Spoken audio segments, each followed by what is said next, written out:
tarde, sejam todos mais uma vez bem-vindos. Vale a pena lembrar que este evento está sendo transmitido online pelo site www.cesesp.org.br/cetec. Informamos também que não faremos o intervalo, mas que será oferecido um café das 15 às 16 horas no foyer do teatro. Retornando às nossas atividades, daremos início à palestra Competências e Habilidades Socioemocionais. É possível educar em valores? Nesse momento, convidamos a professora Valéria Amorim, professora livre-docente da Faculdade de Educação da Universidade de São Paulo, doutorou-se em Psicologia pela Universidade de Barcelona, na Espanha, foi professora visitante na Stanford University School of Education e na Universidade Autônoma de Barcelona, ministrando disciplinas anualmente no programa de doutorado Psicologia de la Comunicación, Interação Social e Desarrollo Humano. Com vocês, Valéria Amorim.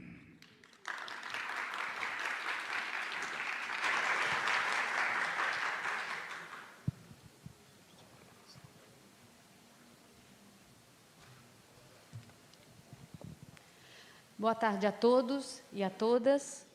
Para mim é um enorme prazer estar aqui. Eu queria fazer um agradecimento, que é muito além da formalidade. Eu queria realmente agradecer ao SESI, aos colegas, especialmente na pessoa da Célia, pelo espaço para a gente pensar juntos. Eu acho que pensar sobre um tema que parece bastante atual, mas que eu acho que é importante nós situarmos ele dentro de um histórico no campo da educação brasileira. Tá? Eu começo dizendo a vocês que ontem pela tarde, quando eu fui dar a última passada para estar aqui com vocês ontem nos papéis da conferência, eu virei e falei assim, meu Deus, como sistematizar as habilidades socioemocionais no dia a dia da escola? E eu tenho 1 hora só. Tarefa fácil. Então, eu já quero começar sinalizando que o tema, muito mais do que fazer jus ao que é prometido, eu acho que a ideia é justamente pensar, provocar, instigá-los a pensar um pouco sobre o que vem a ser a educação socioemocional. Tá? E, para fazê-lo, eu fiquei pensando muito, porque me parece que o convite para estar aqui, ele advém muito do momento que a gente vive, em especial por causa da BNCC. Eu, já há alguns anos, eu trabalho com essa temática, talvez não nomeando-a dessa forma, educação socioemocional, mas com a BNCC eu tenho sido muito procurada, não só para conferência, assessoria, mas muitas vezes lá na USP as pessoas me mandam um e-mail, por favor, professora, posso falar? Eu preciso falar com você. E aí eu recebo as pessoas de diferentes lugares, diferentes escolas, às vezes professores, às vezes coordenadores, às vezes diretores, e de um modo ou de outro a preocupação é muito forte. Como que eu vou fazer isso? Me parece tão coerente, me parece tão legítimo falar de educação socioemocional, mas a grande pergunta que fica é, como fazer isso? Bom, se é legítimo falar de educação socioemocional, pelo menos aos olhos dos educadores, que somos todos nós, o tema parece bastante legítimo, tendo em vista os problemas que nós enfrentamos, e vocês saberão listá-los muito mais do que eu. A gente tem, para quem convive com crianças, adolescentes, com jovens, a gente cada vez mais está tendo que lidar com problemas que parece que antes não existia. Mas eu acho que existiam. Talvez eles não fossem enfrentados e não fossem conceituados. Crianças extremamente ansiosas, adolescentes com depressão, sem rumos, perdidos, no senso comum a gente chama, esses jovens estão perdidos, ou perderam os valores, ou não sabem o que querem da vida, e os pais têm a mesma preocupação, não sei mais o que eu faço, parece que ele não gosta de nada, parece que nada o motiva, a escola parece uma mera obrigação, o convívio com os colegas cara a cara parece se tornar cada vez mais difíceis, né? Uma geração que, de um modo ou de outro, parece que por WhatsApp, pelas redes sociais, eles são super sociáveis, né? Mas no cara a cara, às vezes tem dificuldade, falta habilidade para conviver, falta habilidade para fazer uma análise crítica, falta habilidade para se comunicar, né? Falta projeto, né? O que eu quero? Então, não é à toa que, né, hoje nós estamos aqui com essa temática e, a despeito das críticas que todos nós temos à BNCC, eu particularmente fico muito feliz com esse documento, porque legitima o meu trabalho e legitima a busca de todos nós por uma educação, né, que faça mais jus à formação ética e moral das futuras gerações. Tá? Eu coloquei alguns conceitos somente para organizar, né? Eu não pretendo segui-los, mas só para vocês terem o norte de onde eu pretendo chegar, né?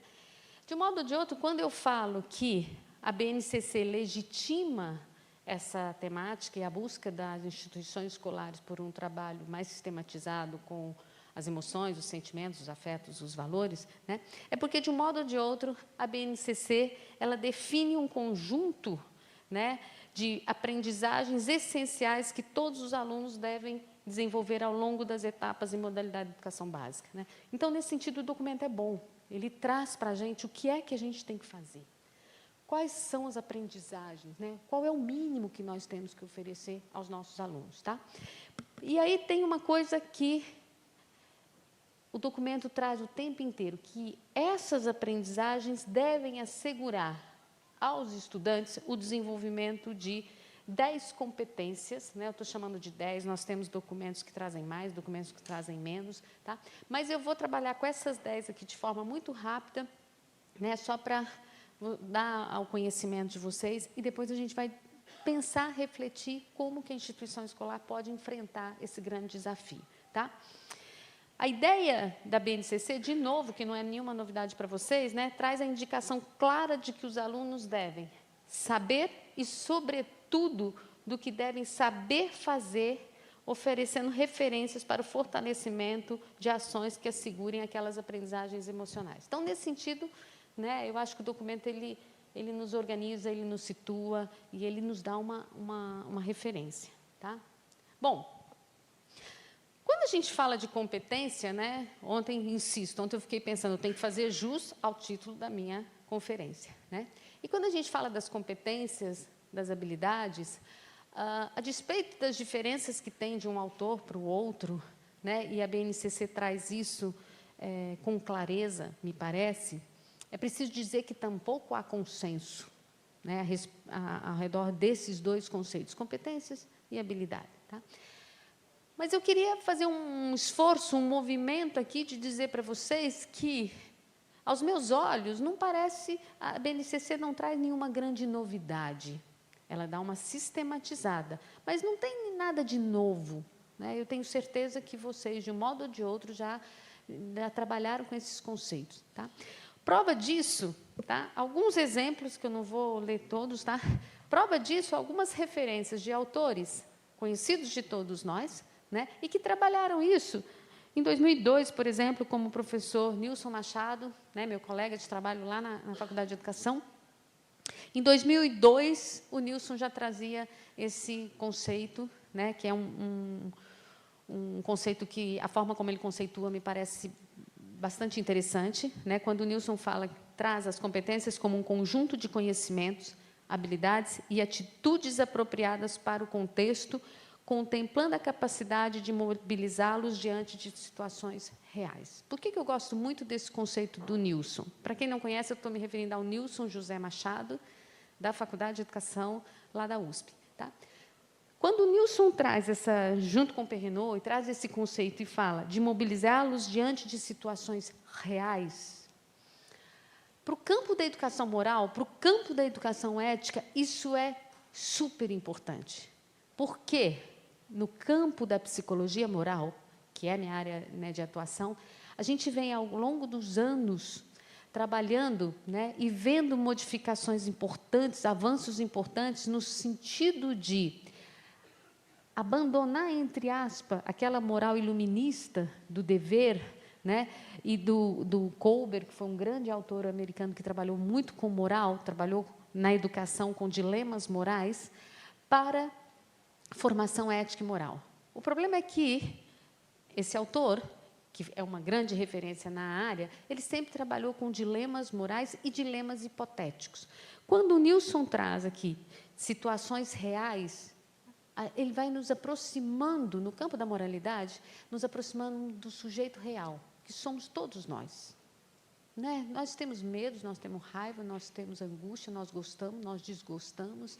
Tá? E é com esse sujeito que eu acho que a escola tem que trabalhar. Uma outra ideia que me parece muito importante do trabalho do Nilson é a questão da integridade pessoal. Tá? Aqui, quando ele fala de assumir como um eixo central das competências a questão da integridade pessoal, ele traz no sentido de a escola contemplar os valores que cada pessoa possui na interação com aqueles que são socialmente considerados como fundamentais para uma sociedade justa, pacífica e igualitária. Nenhuma novidade, concordam? Tá? E, por fim, né, só para a gente esquentar aqui o debate, conjunto de saberes, de possibilidades ou de repertórios de atuação e compreensão. Vejam, gente, que nós estamos falando de ética, nós estamos falando de moral. Né? A ideia da pessoalidade é a ideia de que cada um vai constituir a sua moralidade. Tá?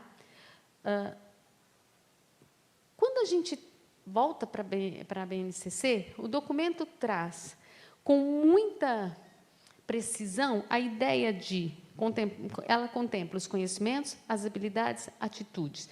E eu diria, inclui-se aqui a dimensão dos valores. Tá? De novo, então, e as habilidades? Como que a gente conceitua as habilidades, tendo em vista o conceito de competência do qual nós falávamos? Tá? O conceito de habilidade manifesta-se como forma de realização das competências. Então, nós temos a competência como algo mais geral e as habilidades como uma forma de alcançar essa competência. Tá? E aqui, se a gente pegar a BNCC, ela traz 10 competências gerais, né, que vale a pena a gente olhar para essas 10 competências para depois a gente chegar lá na organização do trabalho na escola. Rapidamente, primeira competência geral, conhecimento. Né? É o lugar da escola. Tá? O que é essa competência? Valorizar e utilizar os conhecimentos sobre o mundo físico, social, cultural e digital. Segunda competência, pensamento científico, crítico e criativo. Exercitar a curiosidade intelectual e utilizar as ciências com criticidade e criatividade. Aqui eu acho importante colocar, eu não vou me ater muito ao para por causa do tempo, tá? Mas vamos pegar pelo menos essa. Para investigar causas, elaborar e testar hipóteses, formular e resolver problemas e criar soluções. Vocês vão ver que as 10... Depois eu posso deixar esse arquivo aqui com vocês, para vocês passarem para o pessoal. Tá? Essas 10 competências, quando ele coloca o quê e o para, nesse para, a gente tem claramente um sujeito ativo, um sujeito que é protagonista desse processo de formação. Tá? Então, eu só vou dar esse como exemplo, mas a ideia é que eu tenho que formular, eu tenho que pensar, eu tenho que exercitar, eu tenho que questionar, eu tenho que duvidar. Né? Esse é o papel do sujeito protagonista. Tá? Esse é o lugar que nós devemos colocar os nossos alunos, e nós mesmos, claro. Tá? Isso, quiçá, seja, para mim, nesse momento, a coisa mais importante da gente entender dessa proposta, né, da educação socioemocional. O sujeito como protagonista. E, no fundo, essa é uma discussão de natureza epistemológica, antiga. Né?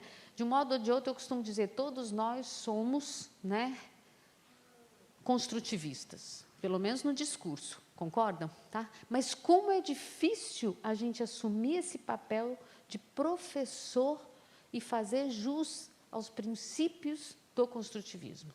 É muito difícil.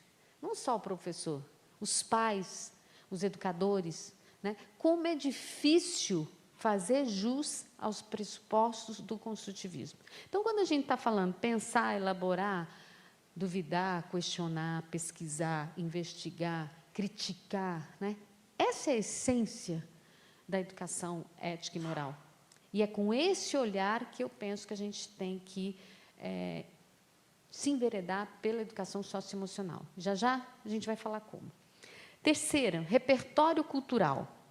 Valorizar as diversas manifestações artísticas e culturais. Se a gente pegar o para, de novo, fruir e participar de práticas diversificadas da produção artístico-cultural. Tá? De novo, é a ideia de um sujeito ativo. Tá? Quando a gente fala desse repertório cultural, tá? Eu acho que a instituição escolar cabe apresentar uma diversidade enorme para os alunos. Né? Eu acho que cabe a nós ampliar os saberes, né? Desde os saberes populares, por exemplo. Tá? Como enriquecer isso, e aí a gente tem que voltar para o currículo com um outro olhar. Quarta competência, comunicação. Utilizar diferentes linguagens. De novo, essa é a capacidade, o poder de se expressar, né? Que é fundamental, é uma competência fundamental. Tá? Como eu posso contribuir para que os meus alunos construam essa capacidade de se comunicar? Né? Não é um desafio fácil. Né? Eu fico pensando assim, um aspecto fundamental para a gente construir essa competência. É preciso ler. É preciso ler. A escola precisa ensinar os alunos a ler. Né? Eu digo isso para os meus alunos na pós-graduação. Né? Quando eles estão naquele sofrimento para fazer uma tese, e que é sofrido mesmo, né? Eu não tenho como escrever se eu não tenho o que dizer. Eu tenho que ter repertório nesse processo de comunicação. Né? E esse repertório advém da minha curiosidade. E eu preciso instigar os alunos a serem curiosos. Eu tenho que instigá-los. Como é que eu faço isso? Perguntando, questionando, contrariando, se opondo a eles. Né? E dando espaço para que eles busquem respostas diferentes. Tá? Quinta competência, cultura digital, compreender, utilizar e criar tecnologias digitais de forma crítica, significativa e ética. Para quê? De novo, para aprimorar a capacidade de comunicação. Então, vejam sempre, né, esse movimento de dar ao sujeito subsídios para que ele se posicione de forma diferente no mundo. E quando a gente fala da cultura digital, a gente tem diferentes formas de ler essa cultura digital. Tá? Desde aquela incompetência que às vezes a gente tem, meu Deus, não sei fazer isso, tem pavor só de pensar que eu tenho que fazer isso no computador. Desde aquela incapacidade nossa, né, na qual eu me coloco várias vezes, não sei, tenho até medo, às vezes a gente tem até pânico. Né? O que uma criança tira de letra, a gente não faz. Tá? Mas é preciso entender essa cultura digital como um instrumento. Né? Como um instrumento para que esse sujeito atue de forma diferente no mundo, na vida. Né? Sexta competência, trabalho e projeto de vida. Tá? Valorizar e apropriar-se de conhecimentos e experiência. Para quê? Para entender o mundo do trabalho, para fazer escolhas alinhadas à cidadania e ao seu projeto de vida com liberdade, autonomia, criticidade, responsabilidade. Então, se a gente analisar cada uma dessas competências, no fundo eu estou falando o quê? No fundo eu estou falando de ética. Né? Quando eu falo de entender o mundo do trabalho, fazer escolhas, é ética. Qual é a essência da ética? A grande pergunta que orienta a ética. Como eu quero viver? De que modo eu quero viver? E quando a gente fala de projeto de vida, O que eu projeto para a minha vida? O que eu projeto para a minha vida é que escolha eu faço no mundo, fazendo jus a como eu quero viver. E isso está intimamente relacionado à comunicação, à argumentação. Né? Eu preciso saber que escolha eu quero, que mundo que eu quero para mim, que vida que eu quero para mim. Tá? Então, a argumentação, com base em fatos, dados e informações, para fazer uma escolha, no sentido bem feita, entre aspas, no sentido de fazer jus ao que o sujeito deseja, eu preciso ter informações, eu preciso ter argumentações científicas, inclusive. Tá? Oitava, autoconhecimento e autocuidado. Essas eu amo. Né? Porque quando a gente está falando de projeto de vida, projetar, eu estou falando de escolhas no mundo. Né? E o próprio Nilson, né, uma vez a gente estava numa reunião juntas, e ele me disse uma coisa que eu nunca mais me esqueci. O professor Nilson dizia, o desejo é a antessala do projeto de vida. Portanto, sem desejo, não tem projeto. E aí, a gente vai estudando esses conceitos, e a gente vai vendo que, quando nós, pais, mães, educadores, nos queixamos que os nossos alunos, os nossos filhos, não têm desejo, não sabem o que querem, parece que não desfrutam de nada, né? Aquela coisa que a gente fala assim, mas o que acontece? Nada parece satisfazer esses jovens, etc, etc. No fundo, vejam só que eu estou sempre, né, fazendo uma coisa circular. Eu volto para onde? Qual é o meu desejo? Ele não tem como saber o que ele quer, ele não tem como fazer escolhas se ele não toma conhecimento dos próprios desejos. Isso é educação emocional. Eu não tenho como exigir que o jovem, a criança, tome decisões se ele próprio não tem recurso para fazê-lo. Outra coisa é quando eu cobro da criança, quando eu cobro do jovem, que ele faça uma escolha que atenda à minha expectativa ou à expectativa da sociedade. É outra coisa. Mas se de fato eu quero contribuir para que ele faça uma escolha que lhe traga bem-estar, que lhe traga felicidade, eu tenho que dar a ele subsídios para que consiga chegar até essa escolha. Nona, empatia e cooperação. A empatia agora parece estar na moda, né? A gente fala muito de empatia, tá? Historicamente, a gente também deveria assumir a empatia, embora o termo não fosse tão recorrente assim, né, nos discursos dos educadores. Porque quando eu falo do respeito, que é um valor importante do ponto de vista moral, do processo educativo, eu só tenho como respeitar o outro na medida em que eu o conheço. E esse é um processo de empatia, e eu tenho que exercitar a minha capacidade de se colocar no lugar do outro. Como é que eu faço isso? Né? Como é que eu consigo pensar sobre o olhar do outro? Porque é fundamental para que eu respeite as relações, é que eu consiga me imaginar no lugar do outro. Eu consigo imaginar como ele sente. No campo da moralidade, trabalhando resolução de conflitos muito, né, em projetos de intervenção e pesquisas, né, projetos da pós-graduação e tal, eu me lembro de uma situação, fazendo uma pesquisa, né, que depois, analisando o material empírico, a gente dizia mais ou menos o seguinte: a resolução de conflitos, para que a gente avance no processo de resolução de conflitos, né, que é uma metodologia rica do ponto de vista da moralidade, porque o conflito em si, muitas pessoas olham com muita resistência para o conflito, mas o conflito é inerente à natureza humana. Inerente. Né? E eu diria que no campo da educação, o conflito deveria ser tomado por nós, educadores, como a maior matéria-prima que nós temos para a formação ética e moral dos nossos alunos. Porque o conflito em si, ele não é ruim. O que é ruim, pode vir a ser muito ruim, é o encaminhamento que eu dou ao conflito, mas ele é inerente à natureza humana. Tá? E é a matéria-prima no sentido de que, como educadora, eu devo instigar os meus alunos a pensar sobre o conflito. Imaginem, né, os protagonistas, a imaginar-se no lugar de um protagonista, a imaginar no lugar do outro protagonista, para que a gente faça um exercício que é muito salutar para nós, que é: o que eu penso sobre a situação? O que o outro pensa sobre a situação? O que eu penso sobre o que o outro pensa acerca do que eu penso? Vocês vão falar, putz, agora complicou, né?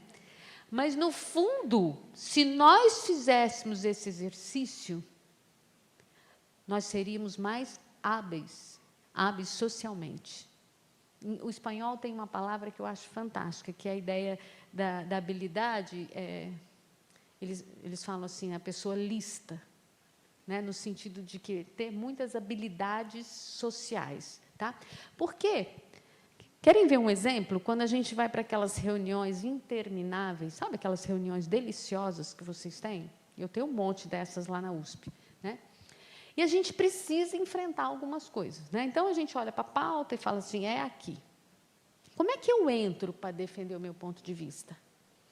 Se eu tenho habilidade, para a gente ter mais habilidades para lidar com os conflitos do dia a dia, eu tenho que ser capaz de imaginar, entre os presentes naquela reunião, e a gente faz isso muitas vezes, alguns fazem com mais propriedade, né? Alguns são mais eficazes nesse processo. E aí você pensa assim, puxa, tem aquela reunião chatíssima, aquele tema complicadíssimo, quem vai? Fulano, fulano, fulano, fulano. Aí você entra na sala, você fala, ixi, por essa eu não esperava. Aquela ali não estava no programa de vir. Né? Mas ela vai ter um ponto de vista. E o outro, e o outro, e o outro. E eu tenho que defender o que eu quero. Né? Como fazer com eficácia a defesa do meu ponto de vista? Vocês já pararam para pensar que isso é um exercício difícil? Que argumento eu uso? Esse argumento aqui, ele é absolutamente legítimo, ele é verdadeiro, mas para esse grupo não diz nada. Como é que eu faço isso? Como é que eu considero todas as variáveis? E para fazer isso, eu preciso, né, tanto da capacidade intelectual, como da capacidade afetiva e social. E longe de mim de achar que existe essa dicotomia, hein, entre pensar e sentir, entre cognitivo e afetivo. E a moral é isso. A moral, para mim, é pensar situações concretas, reais, do nosso dia a dia. Não aquela moral das normas e das leis. Aquela moral é necessária para o convívio. Mas ela não é suficiente para formar eticamente, moralmente, como a própria BNCC nos traz a ideia. Tá? Bom, a última... responsabilidade e cidadania. Eu estou passando só para efeito de organização, tá, gente? Porque elas estão absolutamente interligadas, tá? Essas competências todas, para mim, elas estão muito integradas. Fala, Marta. Bom, responsabilidade e cidadania. Agir pessoal e coletivamente, com autonomia, responsabilidade, flexibilidade, resiliência e determinação. Eu trouxe essas competências aqui, mas eu tenho certeza absoluta, primeiro, que todos vocês conhecem. E tenho mais certeza ainda que todo projeto político-pedagógico, de toda e qualquer escola, elas estão presentes, de um modo ou de outro. Sobretudo aquelas que trazem explicitamente valores morais. Estou certa? Então, em todo projeto político está lá. A escola tem por objetivo formar eticamente para a cidadania, com criticidade, com responsabilidade, o exercício da cidadania. É ou não é? Com diferentes palavras, mas todo projeto político-pedagógico traz isso. Tá? Então, a grande questão é como fazê-lo. Tá? E aí a gente chega no conceito, né, o que isso tem a ver com habilidades socioemocionais? Tá? Eu diria que, primeiro, na nossa sociedade, é um conceito ainda em construção. Portanto, a gente não tem nada pronto. Eu queria pontuar também que, embora eu já tenha colocado, para mim não existe essa separação, essa dicotomia entre as habilidades cognitivas e aquelas não cognitivas. Tá? para quem conhece meu trabalho, né, tudo que eu já escrevi, né, eu defendo veementemente, né, essa indissociação entre sentimentos, afetos e cognição. Tá? Isso pode parecer óbvio, mas não é. Os estudos da psicologia moral, até uns 15, 20 anos atrás, eles traziam muito essa dicotomia. Tá? E muito do trabalho, por influência de alguns autores clássicos, como Piaget, que era iluminista, Kohlberg, na área de moralidade, que também era kantiano, era um seguidor do Piaget, por todos esses clássicos, a psicologia moral teve muita influência, né, do iluminismo, né, e dessa visão de uma moral pautada, centrada mais no princípio de justiça. E a gente tem que entender que a justiça é a virtude mais racional, né, e, portanto, isso foi nos distanciando da dimensão afetiva, da dimensão social. De alguns anos, eu diria que de uns 15, 20 anos, os últimos 15, 20 anos, a gente teve, no meu ponto de vista, muito avanço no campo da psicologia e da educação moral, tá? Especialmente por conta de estudos dos americanos da área, né? Que são pessoas que têm defendido, né, cada vez mais essa visão da indissociabilidade entre pensamento e sentimento, e defendendo uma moral que não é só racional, ela é emocional, ela é social, ela é cultural, portanto, integrando os diferentes aspectos aí do sujeito. Tá? E aí, a ideia que a gente fica, tá? Finalmente, a educação em valores emocional é necessária para a formação integral. Bom, por que eu resolvi trazer essas 10 competências? Tá? Porque eu estou convicta, e vocês fiquem absolutamente à vontade para discordarem de mim, né? Mas eu estou convicta de que essa ideia da educação socioemocional, no fundo, nós estamos falando de educação moral. No fundo, nós estamos falando de educação em valores, ou da ética. Ocorre que, na nossa história, né, a educação moral tem um peso, né, que não é bem-vindo esse conceito.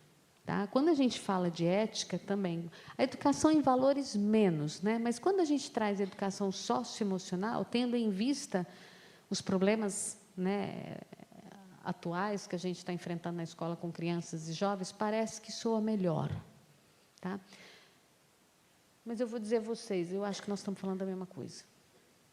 Nós estamos falando da mesma coisa. Tá?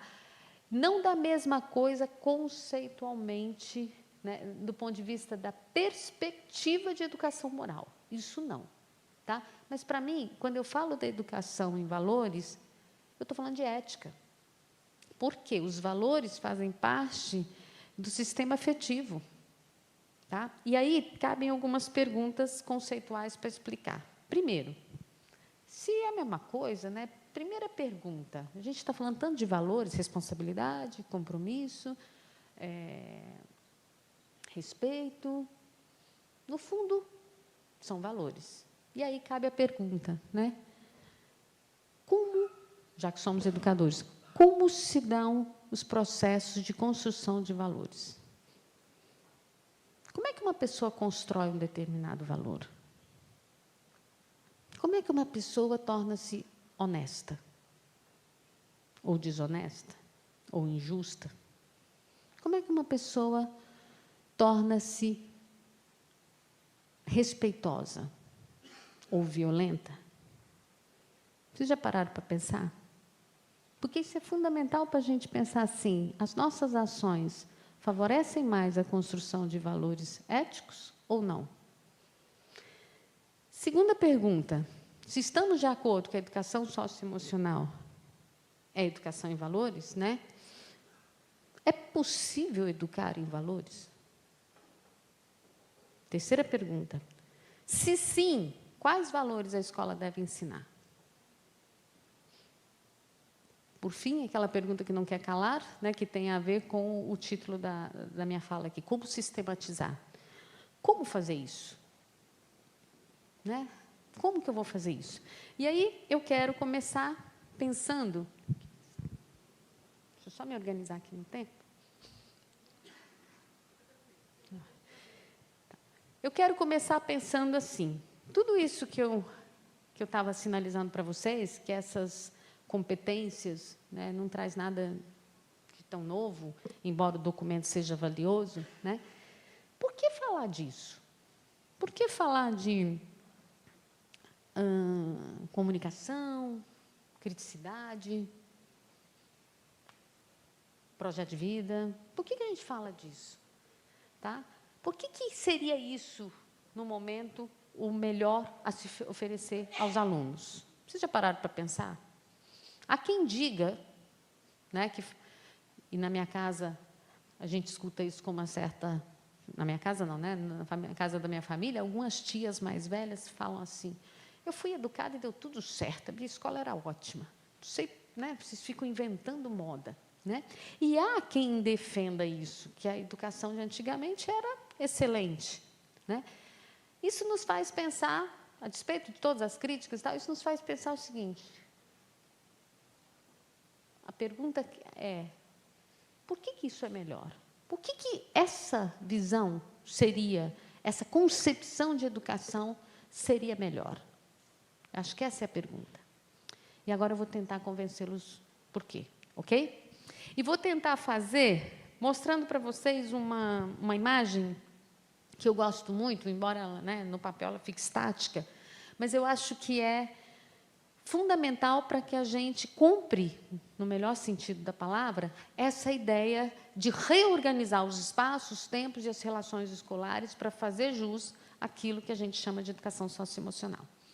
Aqui vocês têm uma visão que me parece oportuna para tentar entender o funcionamento psíquico. No fundo, é como que nós funcionamos.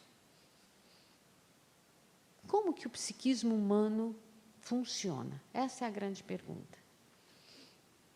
Né? Por que tem dia que eu tenho esse tipo de reação com um aluno, tem dia que eu tenho outro?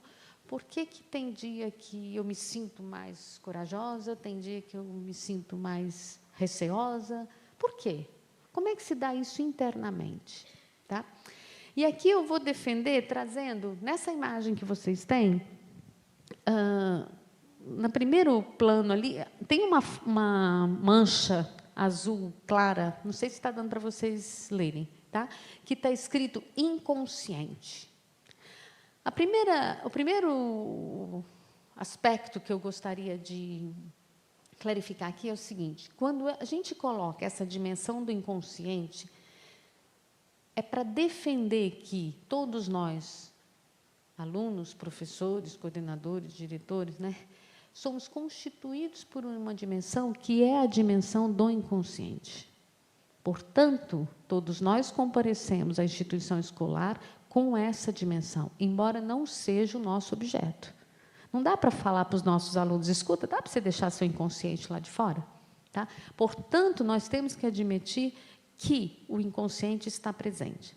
Nesse outro plano aqui, que está pontilhado ali, tem a dimensão da consciência. E está pontilhado, gente, justamente, né, eu tenho o limite do papel aqui, mas está pontilhado para ilustrar que essa consciência ela é aberta. Tá? Ela não existe fechada, esse sistema. Tá? E aqui dentro, vocês vão ver que eu tenho 4 dimensões constitutivas desse sujeito. A dimensão biológica, a dimensão afetiva, a dimensão sociocultural e a dimensão cognitiva. Só para dar um exemplo, a dimensão biológica, por exemplo, eu tenho os neurotransmissores. A dimensão sociocultural, eu tenho as crenças. A dimensão afetiva, que nos interessa em particular hoje, a questão dos valores, dos sentimentos. E tenho também a dimensão cognitiva das estruturas lógico-matemáticas do Piaget, por exemplo. Tá? Essa imagem, eu resolvi trazê-la para mostrar para vocês, né, que é o que eu acredito, que nenhuma dessas dimensões existem sem a outra. E as setas bidirecionais estão aqui com o intuito de defender que existe uma relação que é dialética e contínua entre todas essas dimensões e o inconsciente. Está claro isso, gente? Com isso, eu quero defender que, vamos imaginar aqui a dimensão cognitiva, né? Às vezes, a gente olha para o aluno e ele não aprende uma determinada operação matemática. Alguns anos atrás, era muito recorrente nas escolas no Brasil fazer as provas piagetianas, lembram disso? Para definir o estágio que eles estavam. Isso é um passado relativamente recente, né? Um grande equívoco para mim, que o objeto do Piaget era outro, né? E olhar só para as estruturas lógico-matemáticas é definir um olhar bastante reducionista e fazer uso de um construto teórico, né, no campo da educação, de uma maneira que pode vir a ser muito perversa. Portanto, as implicações educativas que fazemos das teorias, quer sejam psicológicas, quer sejam sociológicas, ou históricas, ou filosóficas, a gente tem que tomar muito cuidado com isso. Tá? Então, quando eu vejo aquele aluno que tem um entrave, né, para aprender um determinado conteúdo, eu preciso olhar para ele dentro dessa lógica, que é bastante complexa. Porque se eu quiser olhar só para aquele aspecto, eu serei capaz de fazê-lo. E é bem mais fácil, bem mais simples. Mas isso é simplificador, isso é reducionista, né? E isso legitima algo que, a meu ver, nos últimos anos, né, tem crescido de uma maneira perigosa, né, que é esse patologismo que parece tomar conta das instituições escolares. E aí a gente cria patologias, né, e vocês sabem muito mais do que eu de todas elas, né? Então, de repente, a gente tem um monte de nome, né, para dar algumas ausências, falhas que a gente vê no nosso aluno. Tá? O fato é que, se eu olhar para esse sujeito e admiti-lo como um sujeito complexo, né, e ele é muito mais complexo do que eu disse, porque esse sujeito aqui, ele não existe fora de um contexto que é físico, que é interpessoal, que é sociocultural e que também é intrapessoal, que é dele com ele mesmo. Portanto, a nossa tarefa é muito mais complexa. Porque nós temos limitações para entender essa complexidade. Portanto, a leitura que nós fazemos, ela é sempre reducionista. E ao defender esse sujeito que é complexo, que é incerto, eu estou defendendo que a educação é um processo extremamente complexo. Às vezes incerto. E a gente tem que admitir isso com humildade.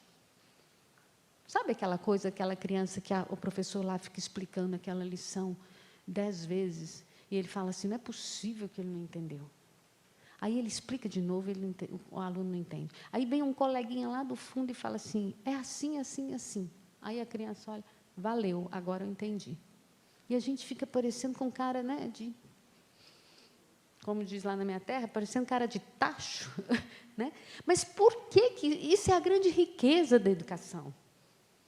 Que é como as interações se constituem. E nós, educadores, temos que ter humildade de admitir que eu não sou o centro desse processo de aprendizagem. Que, às vezes, o coleguinha que vem lá bem tímido e explica para ele em 2 segundos é muito mais eficiente do que eu, que fico aqui horas e horas falando. A minha filha, às vezes, você, não, já entendi, não é nada disso. Ela tem 9 anos. Eu olho para ela assim, mas não é assim. Deu certo a minha resposta? Deu, então tá bom. Sabe, essa humildade que a gente tem que ter, com honra, claro, portanto, com autoridade, mas essa humildade nos leva a entender que o processo educativo ele é extremamente complexo e ele é incerto. E eu vou dizer uma coisa para vocês. Às vezes os alunos olham para mim e falam assim, olha, professora, é muito difícil, a senhora está querendo dizer, então, que a gente não tem certeza de nada? E o que nós estamos fazendo aqui, então? E eu costumo responder para essas pessoas assim, a gente não tem certeza de nada, sinto muito. Ser professor, o processo educativo, o ato educativo, ele é incerto. Assim como ser mãe e ser pai. Bem-vindos ao time. A gente não tem certeza. Mas isso, em vez de nos enfraquecer, deveria nos fortalecer. É isso que eu acho que é importante. E não nos paralisar. Porque, ora, se eu admito que ele é incerto, eu tenho 1000 outras possibilidades diferentes daquela que eu usei. Eu vou por aqui, não dá certo, eu vou por aqui, não dá certo, eu vou por aqui, não dá certo, eu vou por aqui, não dá certo. Mas ele é incerto, portanto, eu tenho outras tantas possibilidades. E aí depende do olhar que a gente tem. A gente pode ter uma compreensão paralisante ou uma compreensão que vai nos fortalecer. E eu vou dizer uma coisa para vocês. Quando a gente se fortalece internamente, no sentido de não abrir mão do lugar da autoridade, porque o ato educativo requer essa relação. Mas no sentido de admitir que se eu não sou o centro desse processo, a coisa deixa de estar centrada em mim e passa a ser muito mais rica. E aí eu teria que me enveredar, né, pelas novas metodologias, metodologias mais inovadoras, que colocam os alunos, de novo, no papel de protagonista.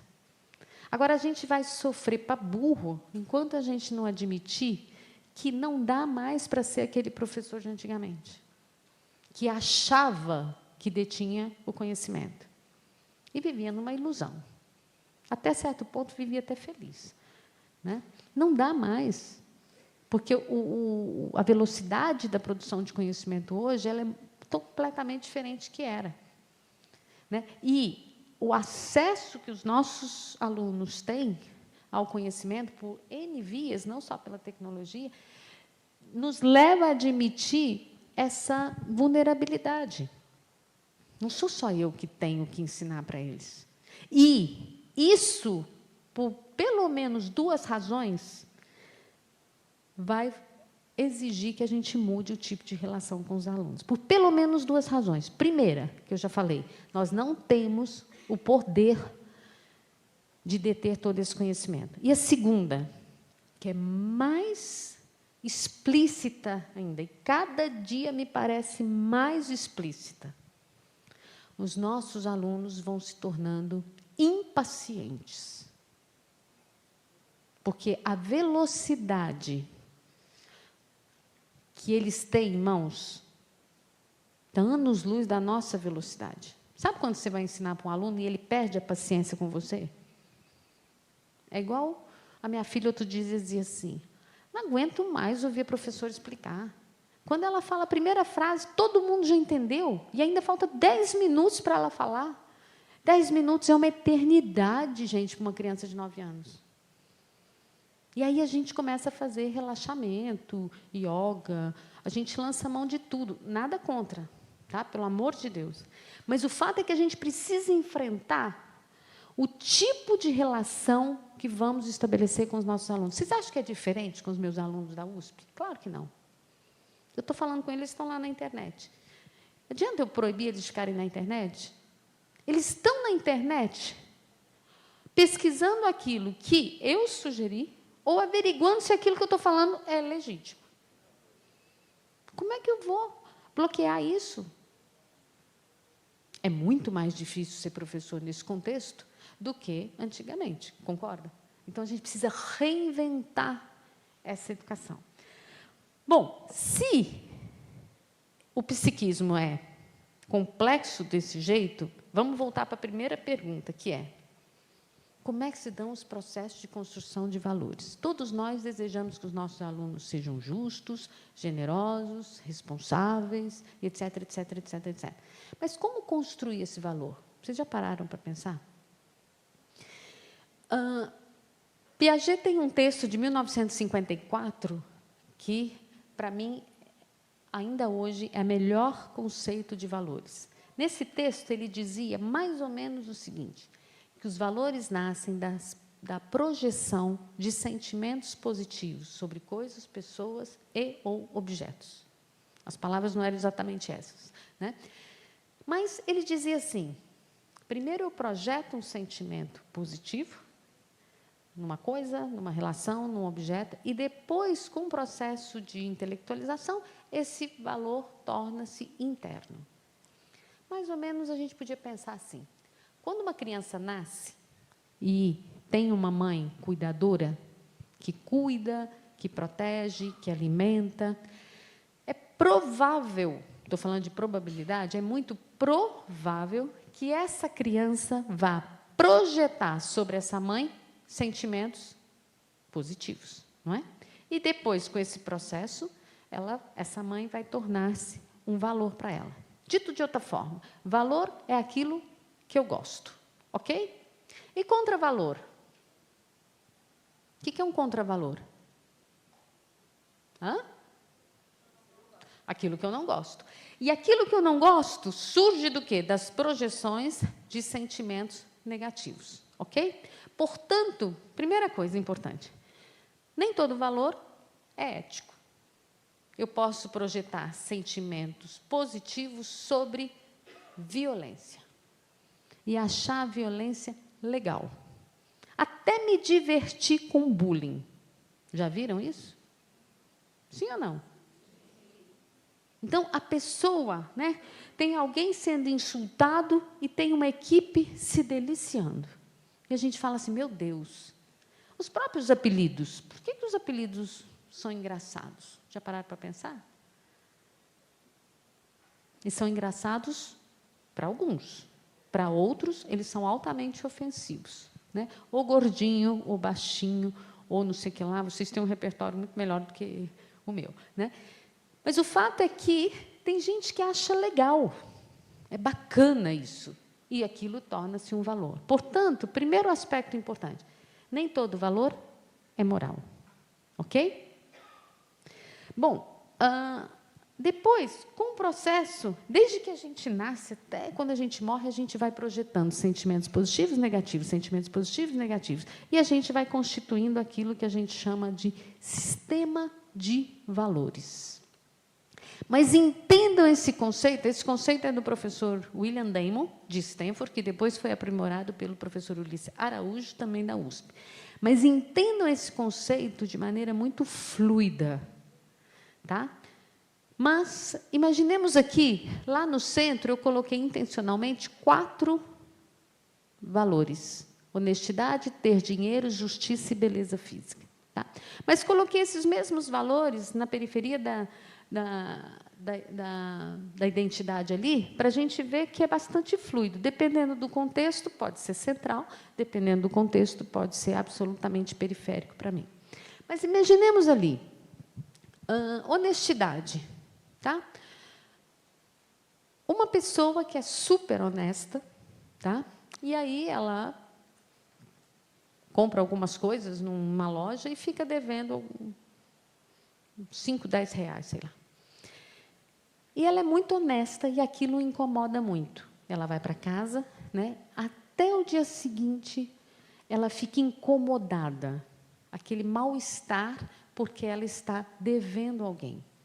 E aquilo fere um valor dela. Portanto, no campo da moralidade, a gente vai falar que a gente vai nomear de sentimentos morais, aqueles sentimentos que nos ajudam a identificar os valores e a regulá-los.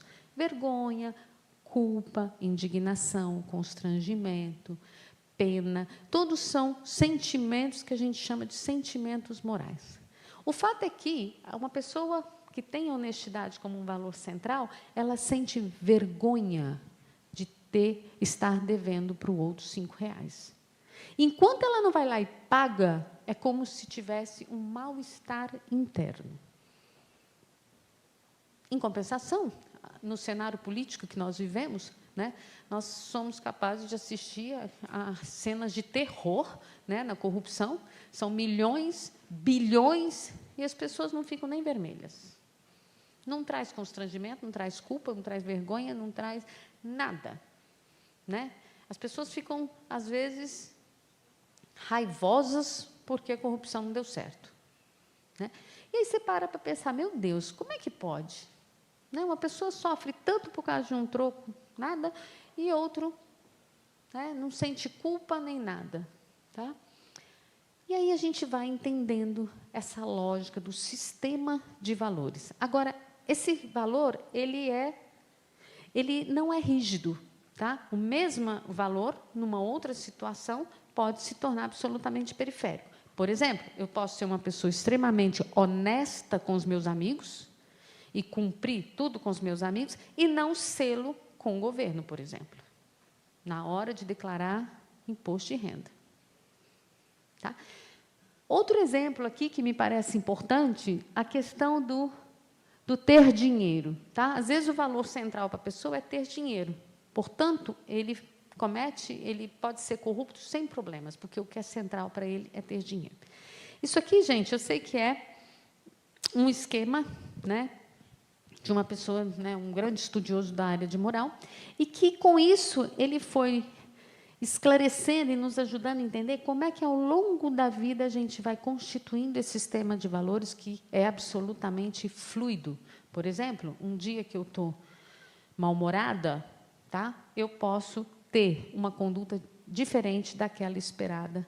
Portanto, é vulnerável ao meu estado de ânimo, é vulnerável à situação econômica, é vulnerável ao contexto, é vulnerável à cultura, é vulnerável às características biológicas. Mas a gente vai, através desse construto, a gente vai avançando nas pesquisas, tá?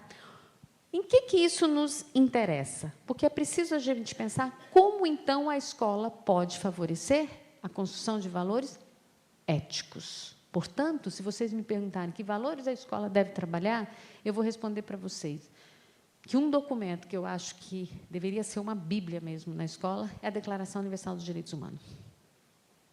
Tá? Eu acho que é uma grande referência. Ela não resolve os nossos problemas todos, mas é uma grande referência. Porque tem algumas coisas que são inegociáveis.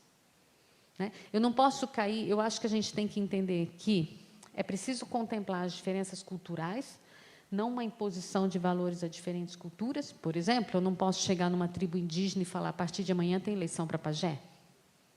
Mas eu também não posso relativizar no sentido de dizer, tudo bem, naquele contexto a violência vale.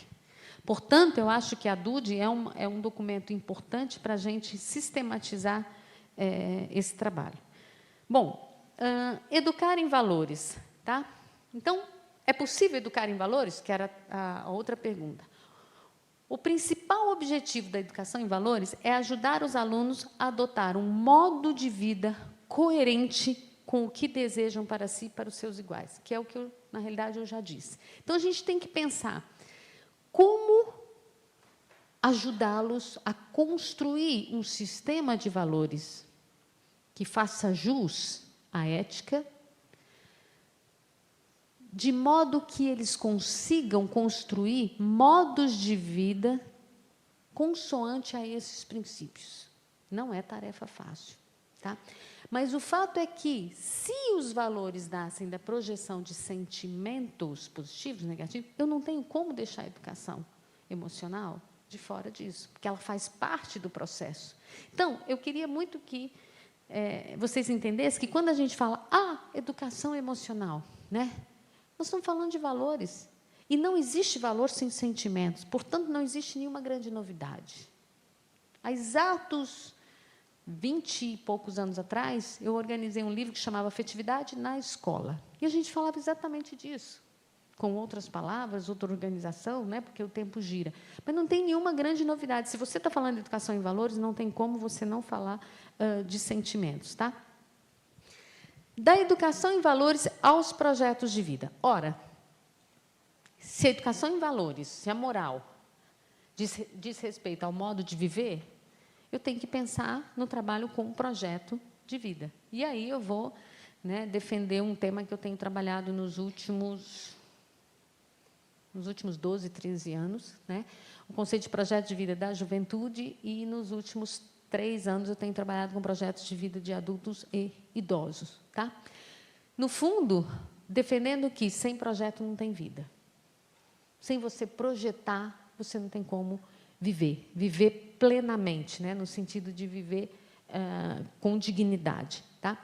E aí, de novo, são conceitos já conhecidos de vocês. Eu coloquei só alguns conceitos básicos, que de autores também conhecidos, né? Para chegar no conceito de purpose, que é o segundo ali, tá? Da equipe da Universidade de Stanford, né? Que é coordenada também pelo professor William Damon. Tá? O Damon dizia há muito tempo atrás que o purpose, no sentido de projeto, tá? Porque o projeto de vida em português, eu acho que muitas vezes ele não faz jus à ideia do purpose em inglês. O purpose em inglês pressupõe necessariamente esse sentido ético, diferente do projeto de vida. Né? Então, para Damon, o projeto de vida é um objetivo estável e generalizado, altamente centrado, que organiza e motiva as ações, as decisões e aspirações cotidianas. Pode ser de qualquer conteúdo, centrado no self, ou ter objetivos que extrapolam o self. Quando a gente fala desse self, eu estou falando do eu. Que pode estar centrado naquelas minhas aspirações, naqueles meus desejos, tá? E que estar centrado no self não significa que não vai impactar o mundo. Por exemplo, eu quero ser uma grande escritora. A minha produção vai impactar o mundo.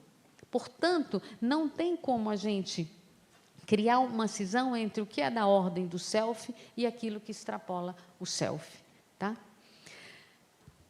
E quando eu estou falando da educação socioemocional, tem dois aspectos que me parecem fundamentais. A questão da autoestima. Eu costumo dizer que o maior prejuízo que um educador pode fazer é ferir a autoestima do seu educando. Se você é autoritário, você pode contribuir para que uma pessoa seja heterônoma, obediente. Às vezes ela transgride. Né? Agora, se você é permissivo, né, você também pode contribuir para um sujeito sem regras, né, que não saiba atuar. Agora, se você fere a autoestima, aí o problema é sério. Porque quando eu deixo de acreditar em mim mesmo, aí não tem mais projeto, não tem mais vida ética no sentido de viver plenamente. E, olha, eu vou dizer uma coisa para vocês, às vezes a gente faz isso sem perceber. Quando a gente vira para um aluno ou para um filho e fala assim, você acaba comigo. O que eu estou querendo dizer? Você só me traz desprazer. Sabe aquela mãe que fala assim, olha, esses cabelos brancos todos são de sua responsabilidade. Né? O que eu estou querendo dizer? Você é destrutivo. E, com isso, eu contribuo para a baixa autoestima do aluno. Outro aspecto absolutamente imprescindível, que está intimamente relacionado com a educação socioemocional, intimamente relacionado com a capacidade de projetar e absolutamente dentro de um sentido ético, a ideia do autoconhecimento. Eu costumo dizer que, no Brasil, a gente fala muito, as escolas assumem muito o discurso da autonomia, mas muito pouco o discurso do autoconhecimento. E sem esse processo de autoconhecimento, de tomar conhecimento dos próprios sentidos, dos próprios desejos, dos próprios valores, eu não tenho nem como ser autônoma. Eu não tenho como projetar. Eu não tenho como construir esse sentido ético. Tá? E o último aspecto que eu queria chamar a atenção, fundamental para que a gente faça jus à educação socioemocional, é o tipo de relações que a gente estabelece dentro das instituições educativas. Quando a gente está falando do self, de falar de si, falar dos próprios sentimentos, tomar conhecimento dos valores, a gente está falando de uma exposição pública. E, portanto, ela só ocorre num ambiente que haja respeito e que haja, mais do que isso, confiança. Se um aluno não se sentir confortável lembrem das 10 competências lá, para se comunicar, para fazer uma análise crítica, para dialogar, para respeitar, para projetar, ele não o fará. Portanto, a imagem do docente, a conduta do docente é fundamental. Eu não posso, de maneira alguma, permitir que um aluno ou uma aluna Sinta-se humilhado, por exemplo. Se, eu não tenho muito tempo, mas se a vergonha é um sentimento moral que é nosso aliado no processo educativo, a humilhação vai na contramão disso. E isso não sou eu que estou falando, são inúmeros estudos. O sentimento de humilhação leva aquilo que no senso comum a gente chama do sujeito, entre aspas, sem vergonha. Sabe aquele que você fala assim, vai para a coordenação, e ele sai rindo, feliz? E a gente fala assim, esse perdeu a vergonha mesmo. Então, atenção, gente, jamais a humilhação. A vergonha, ok. Mas a humilhação, jamais, tá? E, resta mais 5 minutinhos, tá? Só para fechar um pouco sobre o trabalho na escola, eu costumo dizer que, se a gente der conta, se a gente assumir essas 5 competências socioemocionais, já dá pano para a manga. Eu acho que elas cobrem um universo importante da educação moral. Responsabilidade e cidadania, empatia e cooperação, autoconhecimento e autoconhecimento, argumentação, trabalho e projeto de vida. E aí, eu quero encorajá-los, a seguirem um caminho que me parece o que faz mais sentido, o mais simples no sentido de integrar tudo, de fazer sentido para o próprio sujeito, e de dar uma organicidade ao currículo mais legítima, que é a ideia de assumir o projeto de vida como carro-chefe da formação ética e moral dos nossos alunos. Digo isso para vocês porque, trabalhando com esse conceito já há alguns anos, nos últimos 4 anos, a gente realizou um trabalho de pesquisa numa escola de São Paulo, uma intervenção com os mesmos alunos por 3 anos, portanto, um trabalho de natureza longitudinal, e que a gente foi entrevistando os mesmos jovens, eles foram entrevistados 4 vezes. Primeira vez antes de iniciar a intervenção, segunda entrevista após o 1º ano de intervenção, depois após o 2º ano de intervenção e, finalmente, após o 3º ano de intervenção. E fomos fazer uma análise muito fina do ponto de vista da psicologia para ver em que esses projetos de vida desses jovens mudaram. Depois eu posso passar para a Célia, alguns trabalhos publicados que dão a vocês acesso a isso, mas o mais impressionante é, as pessoas me perguntam assim, esses jovens não se cansaram de tanto ser entrevistados?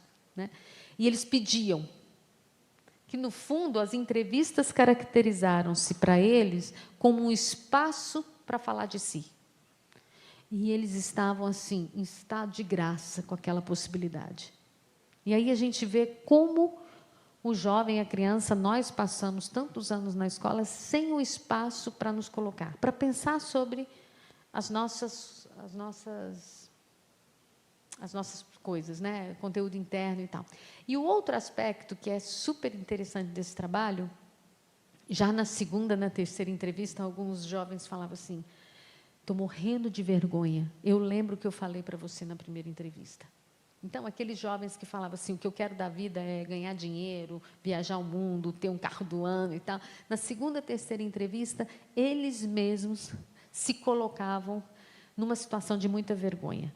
A ideia da vergonha de decair sobre o olhar do outro. E isso, gente, é um regulador moral de uma preciosidade que a gente não tem noção de como isso faz toda a diferença na vida dos jovens. Tá? E, para terminar, eu quero mostrar rapidamente 2 excertos desse trabalho de pesquisa. É claro que são flashes, portanto, não dá para ter muita noção, mas, após todo um módulo, trabalhando com autoconhecimento, exercícios autobiográficos e tal, essa produção dessa menina me parece bastante ilustrativa, que é uma construção que levou algumas semanas. E ela escreve o seguinte, a posição das mãos cobrindo o rosto representa a minha timidez e a dificuldade de interação com as pessoas. A cor preta atrás de mim representa o isolamento, a solidão e a tristeza. Os pássaros segurados pelas correntes significam a falta de liberdade que eu tenho, porque muitas coisas que eu gosto eu não posso fazer ou ter. Os planetinhas e as luas representam minha imaginação, meus pensamentos. Um outro trabalho. Eu mesma não entendo direito o que eu sinto e fiz o desenho baseado na maioria das coisas que eu me lembro. A Marilis representa o quanto eu sou orgulhosa. A camélia representa a minha vontade de ser reconhecida. O gerânio representa a minha tristeza. Fiz essas características em formato de flor porque são coisas que eu estou aprendendo a aceitar e apreciar como parte de mim. A máscara representa o quanto eu escondo o meu verdadeiro eu, até de mim mesma. A espada quebrada representa as situações em que eu fui injusta. A partitura representa meu gosto por música. A lua representa o quanto eu sou sonhadora e como minha doença atrapalha meus sonhos. O livro representa as histórias que eu escrevo. O olho representa como eu me sinto observada. E a prótese representa atos meus que são contra meus princípios. Tá? Esse trabalho é um excerto, né, que foi desenvolvido com uma aluna de doutorado, a Hannah Danza.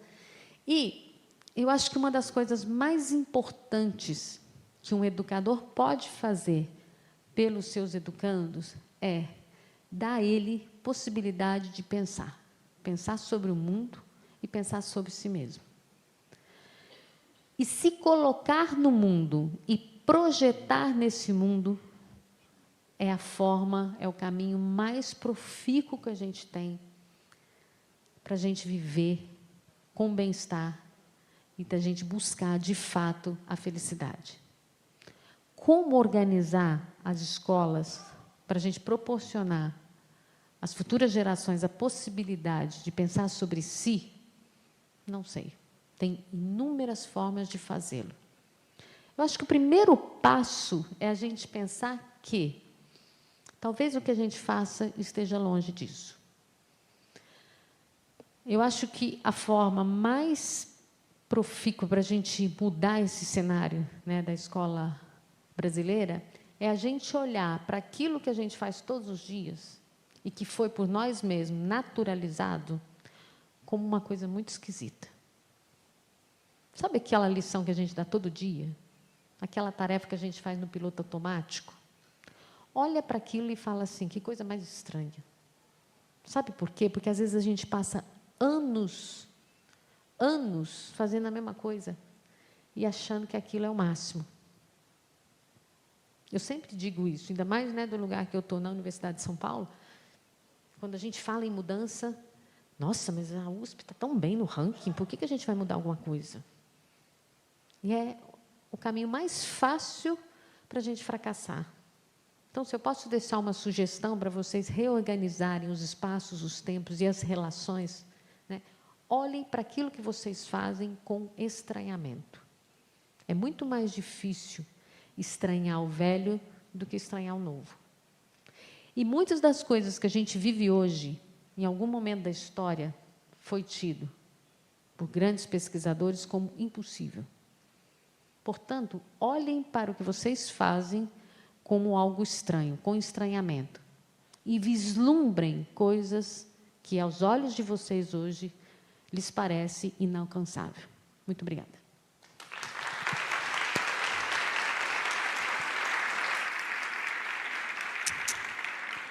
Os nossos agradecimentos à professora Valéria Amorim. Nós temos um tempo para perguntas da plateia. Caso tenha intenção de fazer perguntas, por favor, levante a mão. Alguém levará o microfone até vocês. Pedimos apenas a gentileza para que se identifique ao formular a sua pergunta.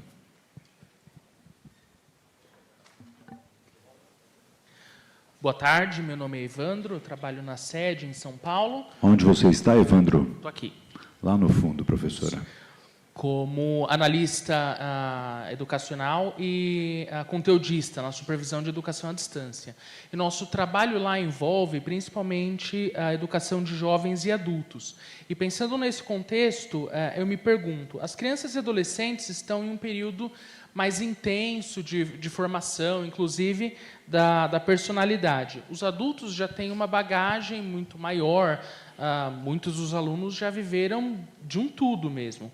E já tem uma personalidade mais estabelecida. Será que o trabalho com essas habilidades, as habilidades socioemocionais com os jovens e adultos, ele exige uma prática muito diferente do trabalho a ser feito com as crianças e adolescentes, ou não haveria diferenças muito importantes? Muito obrigada pela pergunta, né? Eu vou começar a responder para você, né, relatando uma parte da minha história. Assim, né? Quando eu me formei, eu sou psicóloga de formação, né, fui dar aula na universidade, e até hoje acho que foi o meu maior arrependimento. Eu cansei de ensinar para os alunos sobre psicanálise e cansei de falar para eles que a personalidade é constituída até aproximadamente 7 anos, 7, 8 anos. Me arrependo amargamente. Né? Por quê? Porque depois eu fui trabalhar com jovens.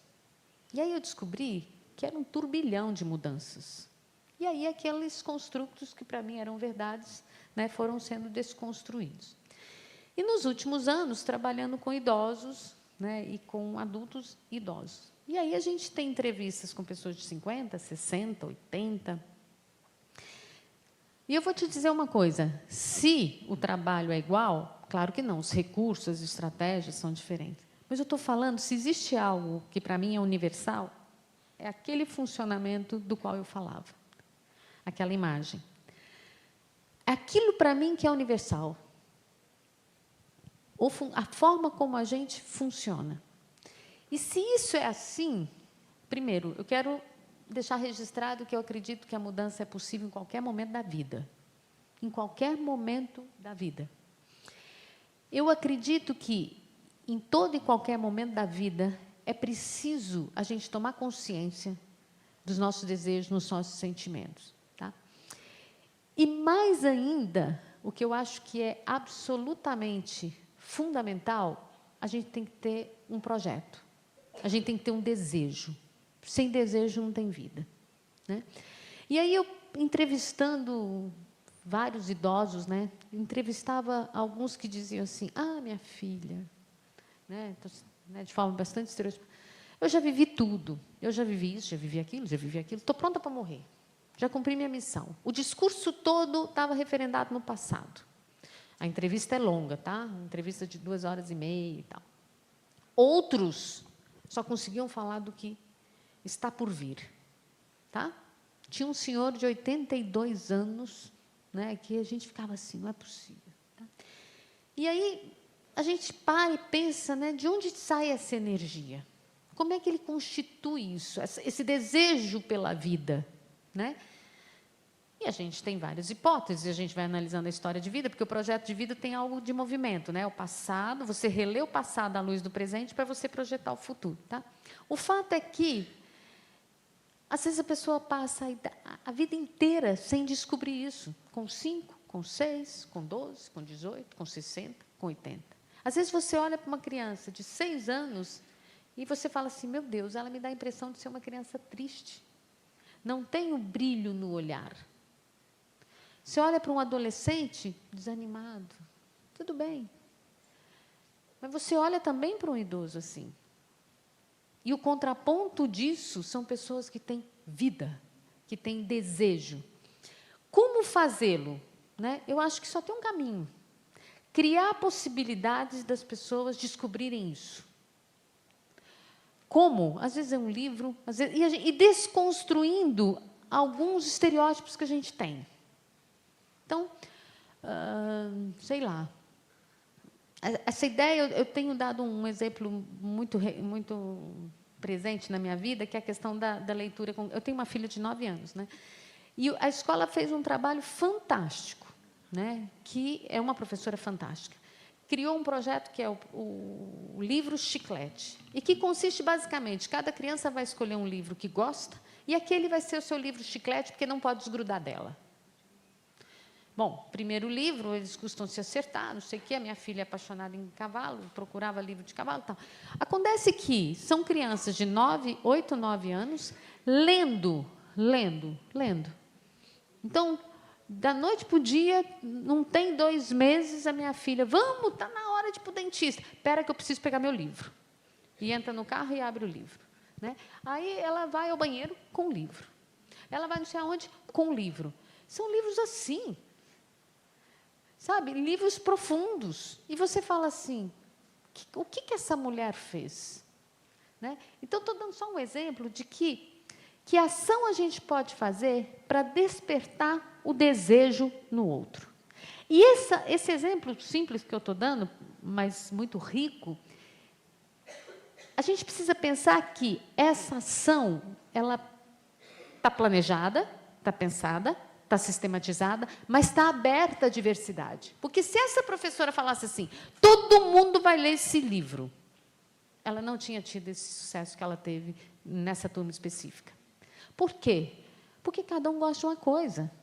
Então, ontem a minha filha chegava em casa, mamãe, estou indignada com as minhas amigas. Elas estão lendo umas bobagens. O Diário da Menina Popular, não sei das quantas, não sei das quantas. E ela gosta de Harry Potter. Entendeu? Ela está indignada. Como é que nenhuma menina pode gostar de Harry Potter? Só ela. E tem muito mais meninas que meninos. Só ela gosta do Harry Potter. Então, essa indignação dela é no sentido de dizer, eu não acredito que você não deseja a mesma coisa que eu. Mas é preciso pensar, em qualquer idade, para mim, em projetos que contemplem a diversidade humana. E que, ao mesmo tempo, seja aberto para que essa diversidade seja expressa. Não sei se eu estou sendo clara. O professor Damon tem um livro que chama-se, está em português, e eu trouxe para mostrar para vocês, chama O que o Jovem Quer da Vida. E nesse livro, é um livro para o grande público, tá? É publicado aqui no Brasil, tá? Pela editora Sumos. Nesse livro, ele traz um relato de um pai que busca um filho na escola, e eles vão conversando, e a partir do relato do filho sobre o que viveu aquele dia, ele vai instigando o filho a descobrir o que ele gosta. Isso, gente, há alguns anos atrás, tem um trabalho de psicologia moral, que é da maior relevância, que ele mesmo fez em Stanford, com pessoas exemplares, e que ele defendeu que tem dois, entre vários aspectos da educação moral, tem dois que são importantíssimos. O primeiro, você ter momentos de inspiração e você ter pessoas de referência na sua vida.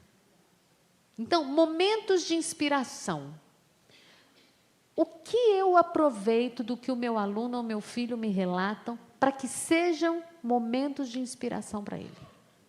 Sabe aquele jovem que chega para o pai e fala assim, pai, o que eu vou prestar de vestibular? E o infeliz, que tinha a chance de ficar calado, fala assim, o que você quiser, eu sou super liberal, vou te apoiar no que você quiser. Esse pai não entendeu que o filho está pedindo socorro para ele. E é diferente do passado, que o pai dizia assim, você vai fazer medicina, você vai fazer odontologia, você vai fazer direito. Ocorre que nós saímos de um extremo e fomos para um outro extremo. Então, quando o jovem fala, o que eu vou fazer? Ele está pedindo ajuda. E esse é um momento de inspiração. Não sei se eu fui clara, né? Como é que a gente... O ato educativo, para mim, tem que ter como conteúdo ou educando. Eu acho que esse é o ponto de virada, em qualquer idade. Desculpa, sério.